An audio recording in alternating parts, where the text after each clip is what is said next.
नमस्कार मित्रांनो, तुम्हा सर्वांचं वैभव शेट्टी स्पीच ऑफिशियली या चॅनल मध्ये स्वागत करतोय।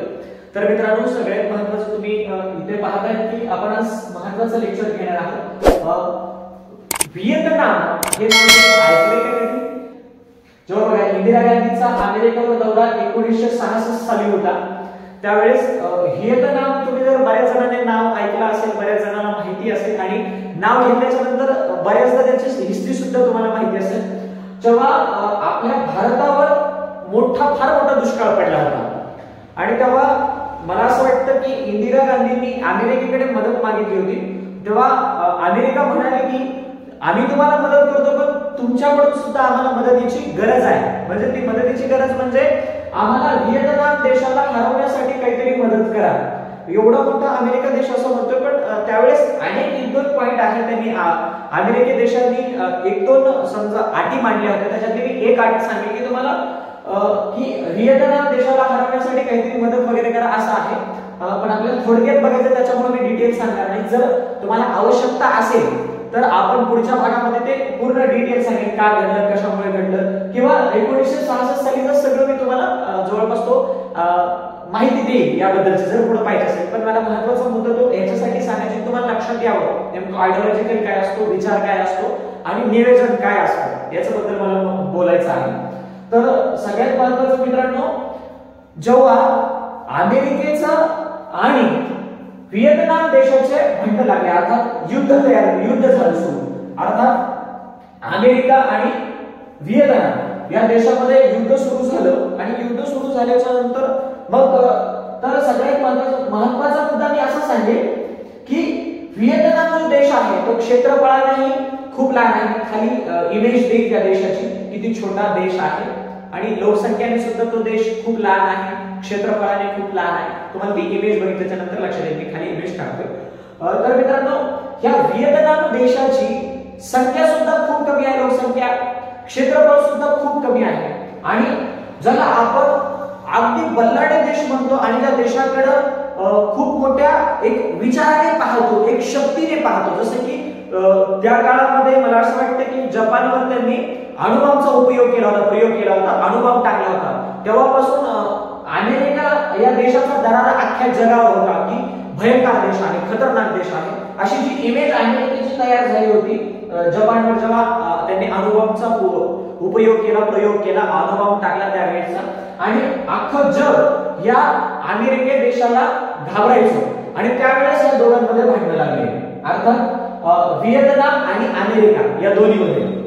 आणि तेव्हा प्रचंड मोठं युद्ध या दोघांमध्ये सुरू झालं की अमेरिकेने बरेच प्रयोग व्हिएतनाम या देशावर सुरू केले, हे बॉम्ब टाक, ते बॉम्ब टाक, अणुबॉम्ब टाक, अर्थात मोठे मिसाईल टाक असे। पण ह्या व्हिएतनाम देशाची एक खासियत होती मित्रांनो, यांनी काय केलं माहिती आहे, यांनी जवळपास 10-10, 5-5 फूट खाली बोगदे तयार केले, बोगदे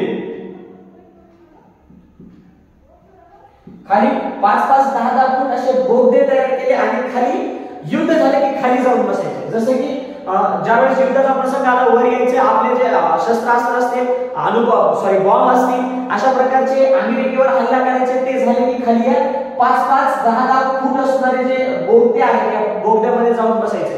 असं यांनी वारंवार करत राहिलं आणि करत असताना अमेरिकेचा जो हल्ला होता तो जमिनीवर पडायचा होता। जितकं जमिनीवर पडायचं, बॉम्ब जर पडला जमिनीवर तो कमीत कमी किंवा 15-20 फूट खाली जात नव्हता किंवा त्याची हानी व्हायची नाही। म्हणून यांनी व्हिएतनाम या देशाने काय केलं, डोकं वापरलं की आपण 15 फूट बोगदा करू,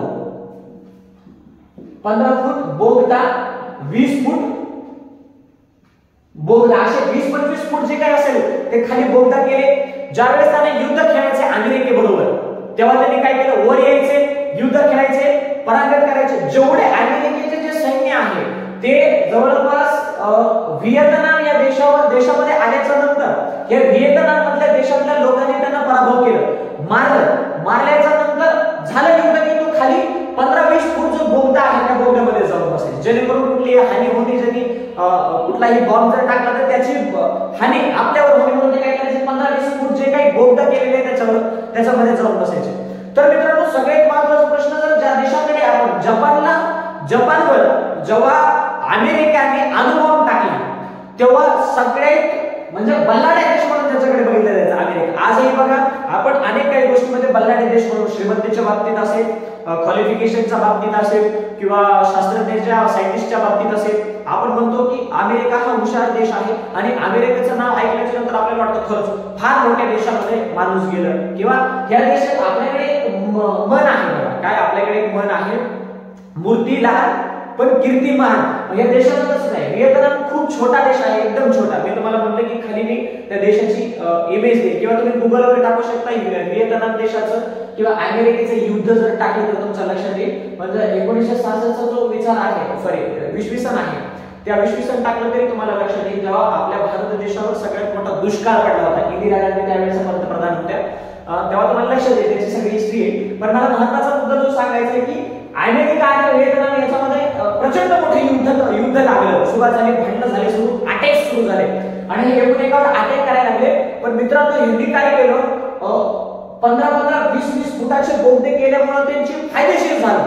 ते काय करत आलं की अमेरिकेच्या नाकावर टेचून अमेरिकेला धूळ चालून ते युद्ध व्हिएतनाम देशाने जिंकलं आणि खूप मोठा पराभव जो आहे तो अमेरिकेचा झाला. असे प्रत्येक लोक, प्रत्येक देश अशा लावून बसले होते की व्हिएतनाम देश हारणार, व्हिएतनाम देश हारणार, अमेरिका व्हिएतनाम देशाला माती चालणार, धूळ चालणार किंवा पराजित करणार. पण मित्रांनो उलट झालं. काय झालं की जो व्हिएतनाम नावाचा देश आहे, व्हिएतनाम देश आणि अमेरिका नावाचा देश जो आहे याच्यावर अटॅक खूप मोठ्या प्रमाणामध्ये झाला. अटॅक झाल्याच्या नंतर काय केलं, एवढ्या मोठ्या बल्लाढ्य अमेरिकेला व्हिएतनाम देशाने हरवलं, माती चालली, धूळ चालली, नाकावर टेचून हरवलं. पण ते कशामुळे शक्य झालं आणि हे कोणी शक्य केलं, त्याचं नाव आहे हो ची मिन. तो एक लीडर होता. काय नाव आहे, हो ची मिन. हे बघा इथं मी दिलंय, हो ची मिन हा लीडर होता. हो ची मिन हे नाव नाही किंवा लीडरचं नाव नाही, त्या माणसाला मिळालेली पदवी आहे. काय, हो ची मिन. याचा अर्थ होतो प्रकाशाकडे नेणारा दुवा किंवा प्रकाश दाखवणारा माणूस किंवा प्रकाश दाखवणारा किंवा एक मोटिवेट करणारा माणूस, त्याला म्हणायचं हो ची मिन. पण त्याला एक पदवी दिली, पदवी. हे काय, व्हिएतनाम देशातला एक माणूस होता, त्याचं नाव हो ची मिन. नाव नाही, परत सांगतोय, काय पदवी आहे, पण आता त्याला असं हो ची मिनच म्हणतात सगळीकडे, हो ची मिन. मग ह्याला जेव्हा एका पत्रकाराने प्रश्न विचारला, हो ची मिन यांना जेव्हा पत्रकाराने प्रश्न विचारला की बाबा तुम्ही नेमकं हे कोणाच्या बळावर एवढ्या मोठ्या प्रबल असणाऱ्या देशाला हरवलं, ज्याच्याकडे शस्त्र अस्त्र सगळ्या गोष्टी आहेत, ज्याच्याकडे शास्त्रज्ञ आहेत, ज्याच्याकडे अनुभव वगैरे अशा अनेक प्रयोग जे तुमच्यावर वापरले तरी सुद्धा एवढ्या मोठ्या देशाला तुम्ही हरवलं, याचं कारण काय आहे? कोणाला? हो ची मिनला प्रश्न विचारला.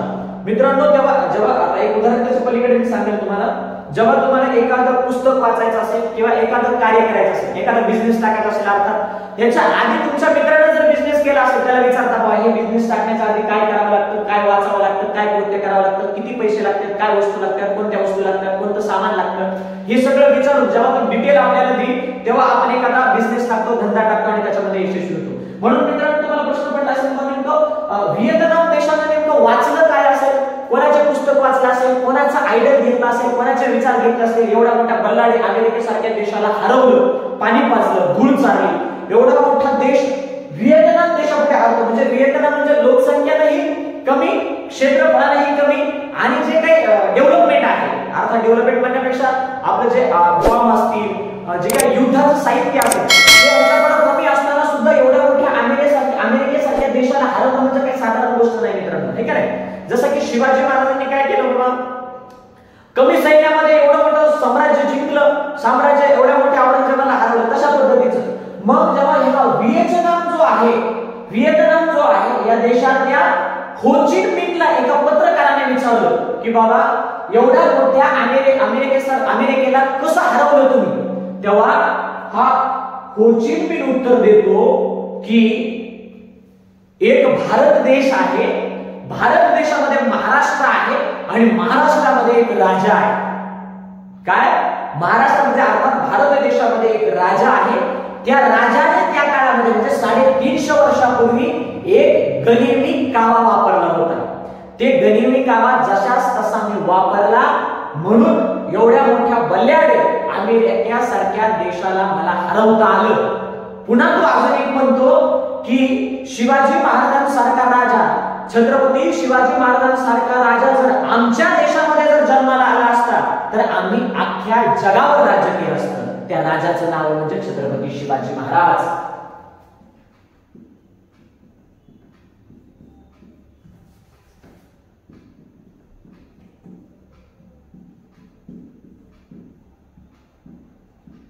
काय? छत्रपती शिवाजी महाराज. मित्रांनो विचार करा, ज्या देशाचं आपल्या अजून भारत देशातल्या काही माणसांना काय म्हणतात व्हिएतनाम हा देशाचं नाव माहिती नाही. काय? व्हिएतनाम या देशाचं नाव माहिती नाही. त्या देशातला एक हो चिन मिन म्हणतो, ज्या शिवाजी महाराजांनी जी गनिमी कावा वापरला होता ते गनिमी कावा मी वापरला म्हणून बल्लाडे अमेरिकेसारख्या बल्लाडे देशाला मला हरवता आलं. पण मित्रांनो सगळ्यात मोठी शोकांतिका आहे, आपल्या देशातील माणसं छत्रपती शिवाजी महाराजांना, थोर पुरुषांना ओळखू शकले नाहीत.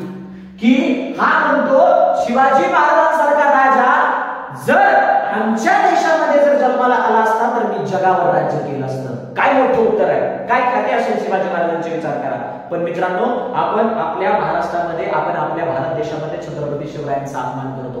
म्हणून मी स्पष्टरित्या आणि स्पष्ट भाषेमध्ये म्हणेन की आम्हाला छत्रपती शिवाजी महाराज अजूनही कळाले नाहीत. आम्ही फक्त वादविवाद करतो, शिवाजी महाराज आमचे, शिवाजी महाराज तुमचे, बाबासाहेब तुमचे, शिवाजी महाराज आमचे, असे अनेक वाद पुरुषात होतात. पण हा व्हिएतनाम देशाचा एखादा लीडर म्हणतो हो चिन मिन की शिवाजी महाराजांचा गनिमी कावा वापरल्यामुळे मला बल्लाडे देशासोबत लढण्याची ताकद मिळाली, त्याला हरवता आलं. पण तोच राजा शिवाजी महाराज जर आमच्या देशामध्ये जन्माला आले असते तर मी जगावर राज्य केलं असतं. हे मी नाही सांगत, हा हो चिन मिन सांगतो, व्हिएतनाम देशातला लीडर. तर मित्रांनो आम्ही शिकलं हे पाहिजे. शिवाजी महाराजांकडून शिकलं काय पाहिजे? शिवाजी महाराजांची युद्ध नीती असेल, गनिमी कावा असेल, शिवाजी महाराजांची आयडिओलॉजी नीती असेल, हे आम्ही शिकली पाहिजे. मग मित्रांनो एवढा मोठ्या अमेरिके नावाला म्हणजे अमेरिका वर्सेस व्हिएतनाम या देशाने, एवढ्या मोठ्या अमेरिके नावाच्या देशाला व्हिएतनाम या छोट्याशा देशाने पाणी पाजून नाकावर टेचून हरवलं. ते फक्त आणि फक्त शिवाजी महाराजांच्या युक्तीमुळे, शिवाजी महाराजांच्या अभ्यासामुळे. म्हणून मी सांगतो की छत्रपती शिवाजी महाराजांबद्दल अभ्यास करा. म्हणून आमच्या महाराष्ट्रातल्या राजकारण्याला माझ्या हात जोडून विनंती असेल, जर हा व्हिएतनाम देशातला एखादा लीडर माणूस म्हणत असेल की शिवाजी महाराजांच्या एका युद्धनीतीमुळे, एका गनिमी कावामुळे जर एवढ्या मोठ्या बल्लाडे देशाला मला हरवता आलं, तर मित्रांनो या नालायक राजकारणी माणसांना जरा समजून सांगा, शिवाजी महाराजांचा इतिहास वाचा. हे फक्त राजकारणापुरता छत्रपती शिवाजी महाराजांचा उपयोग करू नका. शिवाजी महाराजांचा जर अभ्यास केला तर बघितलं तुम्ही त्या काळी छत्रपती शिवाजी महाराजांनी आरमार बांधलं, पण इकडे नानासाहेब पेशवेने आरमार पाडलं म्हणून इंग्रजांचं राज्य आलं. असे नालायक लोक आमच्या महाराष्ट्रामध्ये जन्माला आले, ते पण एकाचा पाय वडायला. तर मित्रांनो आधी छत्रपती शिवराय समजून घ्या, छत्रपती शिवाजी महाराजांचा इतिहास समजून घ्या. हा हो चिन मिन म्हणतो बाबा एका गोष्टीमुळे जर मला एवढं यश मिळालं असेल तर शिवाजी महाराज आमच्या देशामध्ये जन्माला आले असते तर मी जगावर राज्य केलं असतं. अजून मित्रांनो काय पाहिजे? या महाराष्ट्रामध्ये सगळं, या भारत देशामध्ये सगळं फक्त आम्हाला वापरता आलं नाही. छत्रपती शिवाजी महाराजांसारखा थोर पुरुष या महाराष्ट्रामध्ये जन्माला येतो, पण छत्रपती शिवाजी महाराजांच्या आयडिओलॉजी आम्हाला घेता येत नाही. छत्रपती शिवाजी महाराजांच्या विचारांचे वारसदार आम्ही कधीच होऊ शकत नाही. फक्त शिवाजी महाराजांचं नाव घेऊन आम्ही बऱ्याच ठिकाणचा वापर करू शकतो, गलिच्छ राजकारण लढू शकतो. तर माझी कळकळीची विनंती असेल, छत्रपती शिवाजी महाराजांचा क्षण तुम्ही आमजावा क्षण वाचा, पुस्तकं वाचा, लक्षात येऊ द्या नेमकं छत्रपती शिवाजी महाराजांनी काय सांगितलं. तर मित्रांनो हा 1966 विचार आहे. या जेव्हा लढ्यामध्ये तो हो चिन मिनला एक पत्रकार विचारत होता की हे कशामुळे शक्य झालं, तर तो उत्तर देतो छत्रपती शिवाजी महाराजांच्या गनिमी काव्यामुळे. एवढं जर आपल्याला यश मिळत असेल तर मित्रांनो तर आपण छत्रपती शिवाजी महाराज का वाचले नाही पाहिजे. तर म्हणून माझ्या सगळ्या आता जे काही स्टुडंट मला बघणार आहेत, जे कोणी माझं लेक्चर बघत असेल त्याला माझ्या कळकळीची विनंती असेल, सगळ्या महाराष्ट्रात जेवढे थोर पुरुष आहेत तेवढे थोर पुरुषांचे पुस्तकं पिंजून काढा, वाचा, प्रचंड अभ्यास करा. मग तुम्हाला खरं कळेल हे भारत देश काय आहे. हा परकीय देशातील लोक छत्रपती शिवाजी महाराजांवर पुस्तकं लिहिते. मराठा पाठशा नावाचं केतन पुरीचं पुस्तक आहे, त्याच्यात जवळपास 27 परकीय लेखकांनी लिहिले की शिवाजी महाराज असे दिसतात, शिवाजी महाराज कसे दिसतात, शिवाजी महाराजांबद्दल एक चांगलं वर्णन करतात. किती 27 लेखक त्याच्यापेक्षा जास्त असतील. म्हणून मित्रांनो आपल्या माणसाचा आपण आदर करायला शिका. या गलिच्छ राजकारणाला लाथ मारा, छत्रपती शिवरायांचा सन्मान करून छत्रपती शिवरायांच्या पुस्तकं वाचायला शिका. तर मित्रांनो आजच्या आपण भागामध्ये हा विषय महत्त्वाचाच आहे आणि आजच्या आपण भागामध्ये हा व्हिएतनाम देश आहे याचं महत्त्व आपण समजून घेतलं. म्हणजे एखाद्या देशाने जर म्हणजे माणसानं वाचन जर वाढवलं तर कोणत्याही शक्तीला तुम्ही हरवू शकता. हे कोणी दाखवून दिले? व्हिएतनाम देशाने. एवढ्या मोठ्या बल्लाने अमेरिकेला हरवण्याची ताकद ह्या छोट्याशा देशाने ठेवले. मी जेव्हा तुम्हाला देशाची इमेज व्हिएतनाम देशाची इमेज जेव्हा मी स्क्रीनवर देईन तुम्हाला लक्षात येईल की ते छोटा देश आहे आणि तुम्ही इथून गेल्याच्या नंतर लेक्चर बघितल्याच्या नंतर या देशाबद्दल तुम्ही म्हणजे तुम्ही टाकू शकता की अमेरिका वर्सेस व्हिएतनाम देशाचं युद्ध जर तुम्हाला टाकले की लक्षात येईल नेमकं काय आहे. तर हा माणूस छत्रपती शिवाजी महाराज हो ची मिन हा माणूस छत्रपती शिवाजी महाराजांना आयडल समजतो. काय आयडल समजतो? ऊर्जा येईल छत्रपती शिवाजी महाराजांकडे बघितल्याच्या नंतर एक जगण्याची नवीन उमेद तयार होते. हा हो ची मिन म्हणतो. मित्रांनो तुम्ही आम्ही सुद्धा छत्रपती शिवाजी महाराजांना आयडल ठेवून छत्रपती शिवाजी महाराजांचे पुस्तक वाचले पाहिजे. छत्रपती शिवाजी महाराजांनी कसं निवेदन लावलं हे आपण बघितलं पाहिजे. खास करून माझ्या सर्व तरुणांना विनंती असेल आपण पुस्तक वाचायला शिकलं पाहिजे, आपण वाचायला शिकलं पाहिजे. तर मित्रांनो जर तुम्हाला अजून याच्याबद्दल जर डिटेल माहिती पाहिजे असेल तर कृपया खाली कमेंट मध्ये सांगा. मी याच्या पुढचाही व्हिडिओ YouTubeला अपलोड करेन. तर मित्रांनो याच्यात जर काही समजलं नसेल तर तुम्ही तुमचे डाऊट तुम्ही टाकू शकता कमेंटवर. मला जेणेकरून लक्षात येईल तुमचा डाऊट काय आहे, प्रॉब्लेम काय आहे. तर मित्रांनो तुम्ही सगळ्यांनी सांगतात असे नवनवीन व्हिडिओ पाहण्यासाठी वैभव शेट्टी स्पीच ऑफिशियल या चॅनलला सबस्क्राइब करा, लाईक करा. धन्यवाद आणि शेअर सुद्धा करा.